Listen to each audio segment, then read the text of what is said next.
like that. And then you have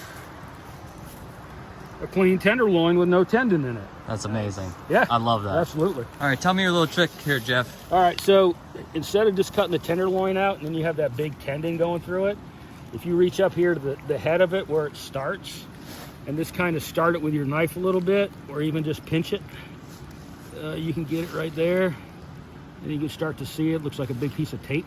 Huh. Let's start right there.